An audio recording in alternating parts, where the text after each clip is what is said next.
Mismong si Vice President Jejomar Binay ang nagsabi sa isang panayam noong taong 2010 na may babuyan siya sa Batangas at binili ito, hindi nirentahan.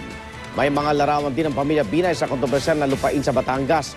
Sagot dyan ang kampo ng Vice Presidente, hindi naman daw yun patunay na sila ang may-ari ng lupa. Saksi si Jam, si Sante.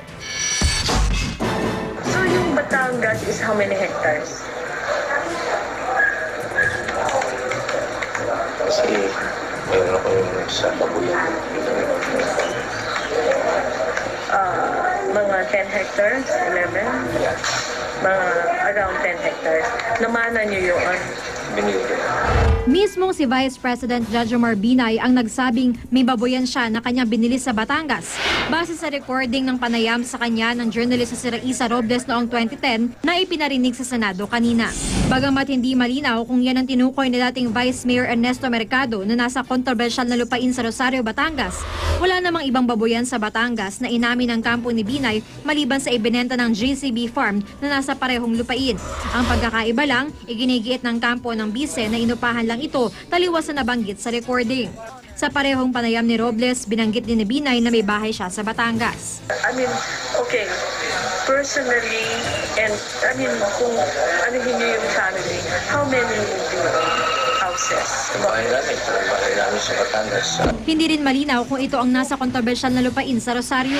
Nagpakita naman si Senador Alan Peter Cayetano ng mga larawan mula raw sa Instagram account ng bunsong anak ni Binay na si Joanna Marie. Ito po yung swimming pool, sir.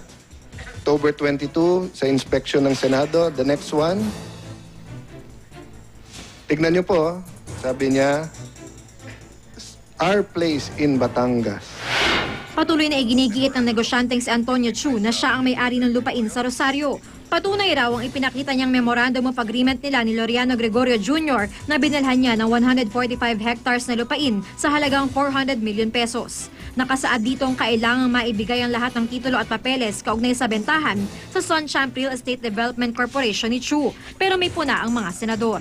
If it is not notarized, ang mangyayari lang to, it's only enforceable among the parties. That's the contract that we signed, and we believe that we are legally protected with that contract. Okay. Hindi pa to notarized.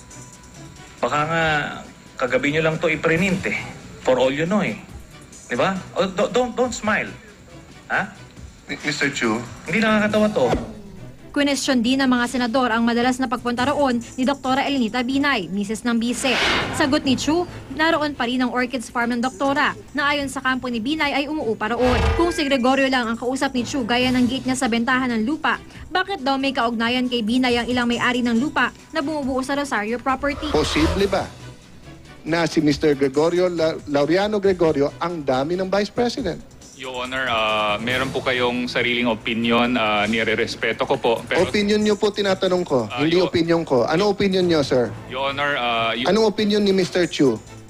opinion ni Mr. Chu, wala po kong kakayahan na mag-represent or sabihin kung si Mr. Gregorio ay dami o hindi. Wala pa rin si Gregorio kahit inisyohan na ng sabina, kaya pinagpapaliwanag siya kung bakit hindi siya dapat ma-cite for contempt. Bago umusad ang pagdinig, nagkatensyon muna na nauwi sa pagpapatawag ng reses sa sesyon. Mr. Chairman, good morning. Mr. Bautista, you are not a resource I would like person. to state that... Sir Chair, may I ask the Sergeant of Arms to remove Mr. Mr. Chairman,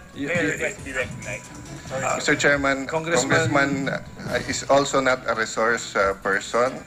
They can write the committee, they can but they cannot gate crash. Nagpilit kasing magsalita ang mga spokesman ni Binay na sina Attorney J.V. Bautista at Navotas Representative Toby Chanco. Cayetano will not listen to anybody except Mercado.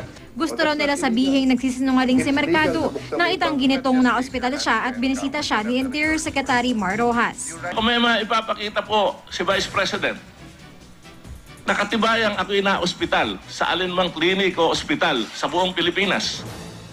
Pwede ho akong pumayag na burahin ang lahat ng aking ginawang pahayag dito dahil ang ibig po nung sabihin ako'y sinungaling.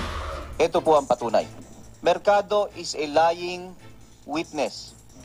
Wala pang tugon si Rojas sa issue, pero itinanggi na ito ng Secretary General ng partido niyang liberal sa isang text sa DCBB. Wala ring merkado na inadmit sa UERM, ayon sa mga record nito ng tanungin ng GMA News. Show it to me first.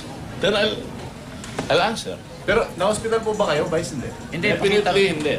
At dahil hindi sila pinakinggan sa Senado, tila lumabo raw ang pagharap sa Senado sa November 6 hearing ni Binay kahit pa nasunod ang kondisyon nitong mismong Senate Blue Ribbon Committee at hindi subcommittee lang ang mag-imbita sa kanya.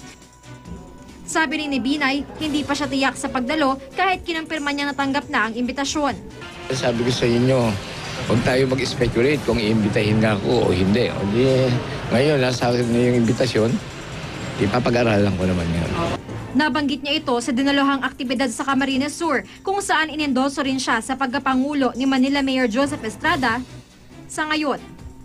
As of now, I'm supporting Vice President Binay. Ako si Jam Sante, ang inyong saksi.